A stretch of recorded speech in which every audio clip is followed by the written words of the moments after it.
欢迎收看《环宇全世界》，带您走进全世界。全球各地的观众朋友，大家好，大家平安，我是何荣。两岸大事国际焦点深度剖析，打开视野。透过 YouTube 收看朋友，请您帮我们按赞、订阅、加分享，动动手开启小铃铛。也欢迎您告诉我们在哪个城市打卡收看。当然，欢迎大家多多的表达您的观点，看看现在的局势，您的分析是如何。当然，也别忘了帮我们热推一下。好，来欢迎今天的三位来宾。首先是中华战略及兵棋研究协会的理事长黄介正老师。何荣好，各位观众大家好。好，另外是美国共和党前亚太区主席方格 Ross， 大家好。还有亚太防务杂志的总编辑郑继文继文兄。何总好，大家好。好，现在中东的局势啊还是扑朔迷离啊。我们说这个美以伊的战争呢，先前讲的2周的停火期限到了，那这个礼拜我们知道川普他又改口了，他说什么呢？他说无限期停火，一直到谈判有结果为止。那原本预定的第2次美伊谈判啊，现在也是一延再延。那终于呢有了一点最新进度啊，这2次谈判有了一点谱吗？周末前，路透社24号的最新报道是，伊朗的外长阿拉奇呢，在星期五抵达了巴基斯坦的首都伊斯兰堡，当然有人这个翻译成伊斯兰马巴德哈。那阿拉奇自己也发了一个 X 啊，他发了这个贴文说，是的。好，那么伊斯兰堡呢，就是上一次这个美伊谈判的地点，所以呢，这次阿拉奇再度的前往，也被外界视为可能是美伊第2轮谈判的积极信号。当然，这个消息呢，也获得了伊朗官媒伊朗通讯社的证实。我们来看阿拉奇的这个发文呢，他就是简单的告诉大家，他去了伊斯兰堡。另外呢，最后特别有这一句啊，是不是有弦外之音啊？他说 ：“Our neighbors are our priority 啊，关注的是在伊朗周边国家。好，那么现在来看呢，对照川普，他也发文。川普在23号呢，他发文，他说呢，美国并不急于结束跟伊朗之间的战争，但对伊朗来说是时间紧迫啊，而且呢，美国并不会在对伊朗的战争当中用核武。约莫在同一时间呢，也看到以色列的防长卡兹啊，透过影片声明说，以色列国防军在攻守方面现在都已经做好准备了，就等美国放行。而首要任务呢，就是彻底的铲除哈米尼王朝，还要摧毁关键能源跟电力设施，瓦解国家经济基础建设，让伊朗回到黑暗时代跟石器时代。现在我们看到这个又来了哈，那么一边要谈，一边又喊打，要来极限施压。最新的报道呢是川普提出了，任何提议都必须包含2大核心条件。他说这是美国的底线。第一个就是伊朗必须彻底放弃浓缩铀；第二就是必须要确保荷姆兹海峡的石油运输自由，绝不容许航行的安全受到威胁。好，那么现在第2次的谈判呢，似乎是有点谱了，但是呢，要让双方坐上谈判桌，有哪些先决条件得先达成啊？刚刚讲的就是这个核心，一个就是浓缩铀，就为什么战争会开打；另外一个就是荷姆兹海峡，封锁或者是阻塞啊，就是被截断的这个问题。这些问题，第一个问题是战争的发起的原因，对；第二个问题是开战的时候没有想到的杀手锏，那这2个问题没有办法解决的话，你算不上和平，那从一刚开始的单方面片面的强力打击，到后来就进入了打打谈谈的阶段了。那么过去我们看到了，它是以战逼降啊，这招没有用，所以现在变成是以战逼和，或者是以打逼谈，就从降到和。对，就是说，既然你不会投降，那我现在就想办法用这个军事压力啊，来逼你上谈判桌，或军事压力逼你会达成一个谈判的结果。那当然了，这个对于任何政权来讲，你说要别人退位或者是放弃他的政权，那个困难度比较高，比浓缩铀还要高。这个已经超乎当初川普自己的所设想的目标了。但是川普从开战一直到现在，他是 moving target， 就是说他到底要达到的政治目的啊，你开太多了，或者是变过又回来。当你不稳定，你的对手不确定你的最后你会谈出结果的那一条线在哪里的时候，他也没办法跟你。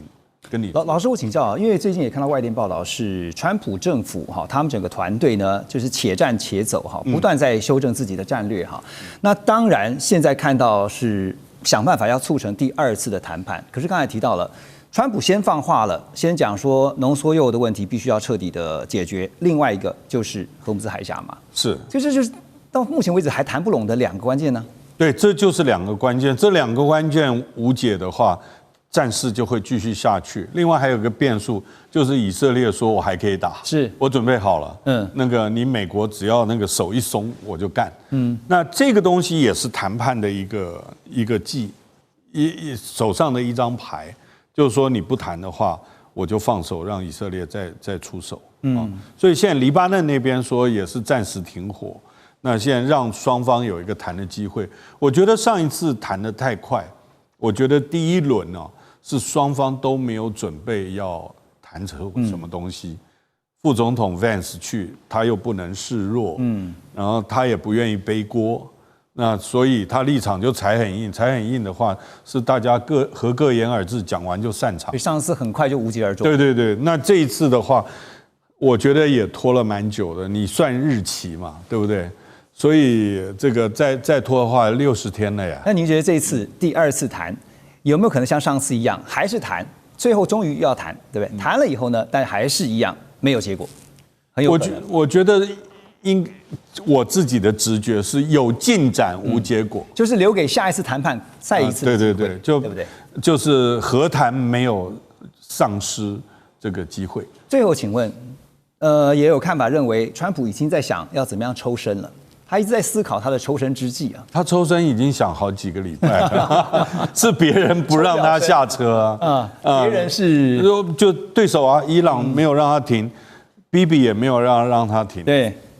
这个他的难处。这2天啊，其实台湾的媒体也有报道哈，就是说在整个中东的局势哈，因为说。美国国务院发布了官方的公告，表示说，面对这个日益严重的地区安全局势呢，正在采取历史性的救援措施。国务院已经开始积极协调包机，而且呢，承诺只要安全条件具备，就会持续争取更多的载运量。另外呢，还将会豁免所有要求公民偿还政府撤离费用的法律规定。哈，简单来说，就是撤侨的消息又出现了，这代表是又要打了吗？上个月4号，如果您有印象的话，美国国务院的助理国务卿 Johnson 曾经表示说，从美以伊战争爆发以来呢，已经有超过17500名的美国公民回到美国。他也指出呢，其中呢，透过国务院的协助啊，撤离的将近有6500人。那大多数其他的美国人呢是自行撤离，几乎也都是搭着商业航班远离战火。好，那现在又传出这个撤侨的消息啊，请教 Russ， 是不是意味着很快又会有军事行动？本来就有军事行动，随时有可能会打。对啊，只要在伊朗没有让步情况之下，我跟黄老师意见有点不同，因为我觉得作为美国来说，本来有2个目标，一个是浓缩铀核物，那另外是远程导弹，是伊朗故意再加一件事情，就是霍尔木兹海峡。因为本来没有这个问题，因为不是关闭的，那后来伊朗决定要关闭的，所以现在是2个原来的终点，那再加上第3点。那伊朗这一招奏效了。但是如果伊朗没有让步的话，那美国就会继续打，这也是事实，所以那美国就不得不呼吁侨民要离开。OK， 那你怎么看这一波的撤侨讯息跟上一次我们刚刚特别提到上个月4号这一波跟上一波的撤侨中间有什么特别值得关注？我觉得是没有，美国国务院或川普政府，他们想避免被批评，你没有帮忙，这是每一个国家的外交部都会碰到的情况。你没有好好的帮忙你的侨民撤离战区了，所以为了避免这个负面的新闻，他们就比较主动来呼吁美国侨民要离开。对。这个撤侨会不会是个烟雾弹？因为有可能吗？我觉得你想太多了。其实我觉得，因为已经战争快2个月吧，打仗快2个月，所以想离开的，说实在几乎都离开。没有离开，可能是因为双重公民或在那边有亲戚或有业务不能离开而已。但是虽然。很多时候机场是关闭的，不管是哪一个国家，沙烏地阿拉伯、阿联酋等等，有时候机场是关闭，不能起飞。但是很多时候在最近几个礼拜、6个礼拜，机场是开放，飞机还可以起飞了，所以想离开了，几乎都已经离开了。不过最近这一阵子以来，这个战事的发展哈，确实看到美国有点打到就是说捉襟见肘的感觉哈。纪文兄，我请教你啊，因为川普他说，特别呢在这个礼拜他已经强调一件事情，他说要全力的来打击啊在荷姆兹海峡布雷的船舰。那《纽约时报》也报道说呢，虽然说伊朗的海军啊最近遭到了重创，有很多艘的舰艇啊、港口设施啊都受损，但是革命卫队的海军呢还有一个秘招，就是蚊子舰队。那些蚊子舰队就像一些小的快艇哈，因为他们分布在波斯湾沿岸、海上洞穴或者是隐蔽在码头啊，持续的部署当中。然后他们用的方式呢是用高速小艇、微型舰艇还有无人机继续的维持战力，构成不对称的威胁，类似打游击。啊，《纽约时报》也评估呢，战争爆发以来，美国已经消耗了大约有1100枚为了本来是为了要因应跟中国大陆可能开战而制造的远程隐身巡航导弹，而且现在呢，这个飞弹呢已经用到呢剩下接近这个剩余库存的总量。而美军呢也发射了1000多枚的战斧巡航导弹啊，这个数量大约是目前年度采购量的10倍。另外，根据美国国防部内部评估，还有国会官员的说法，说战争当中光是爱国者拦截导弹就使用了1200多枚，每一枚的飞弹成本超过了400万美元，还有1000多枚精准打击跟陆军战术导弹系统，也就是 ATACMS 这些陆基导弹，飞弹库存水平现在降低到令人非常担心的低点。另一个最新消息，俄罗斯的消息报网站他们报道说，美国对伊朗的军事行动总成本现在已经超过了420亿美元了。简单来说，就是战争的花费非常惊人。但我要问的是，用了这么多的飞弹，包括刚刚讲说战斧啦、爱国者啦、TACMS 啊，这些交叉运用之下，为什么到目前为止，美国还是打不出一个像样的成果啊？其实这个原因是多重的哦。我觉得有一点类似俄乌战争。那俄乌战争打到现在4年多，俄罗斯也发射上万枚的各类型的飞弹，包括弹道飞弹、巡弋飞弹，甚至高超音速飞弹等等。但我们看到乌克兰有屈服吗？或者整个被打败？没有。确实对乌克兰产生极严重的破坏，全国很多地方焦土。但是我们发现乌克兰还是停下来。其实这场战争，美以伊战争和俄乌战争其实有高度的雷同的地方，就是那你发射那么多的飞弹，但对手在地理特质还有它相对广袤的领土，那另外它还有地理它这个在地者一个优势，特别是我们注意到伊朗不是第一次面临战争，过去几年，那它常常处于战争或接近战争的状态，尤其是2025与以色列这个12日战争，可以说已经是先进行一次不对称战争的预演，包括他自己遭受以色列各种精准远程攻击，他如何残存下来，如何利用自己不对称的武器对对手进行有力的反击，而且重创对手。对，其实我们发现这次美以战争几乎就是12日战争的翻版，只是规模更为扩大。也因此美国在有限条件攻击伊朗的状况下，复制12日战争的整个过程和结果也不足为奇因为很多战争的条件还是一样，就从经验中学教训嘛。对对，特别是美国基于说之前好不容易从乌克兰撤军，阿富汗撤军、伊拉克撤军，他已经有一个底线，就是我不再派地面部队，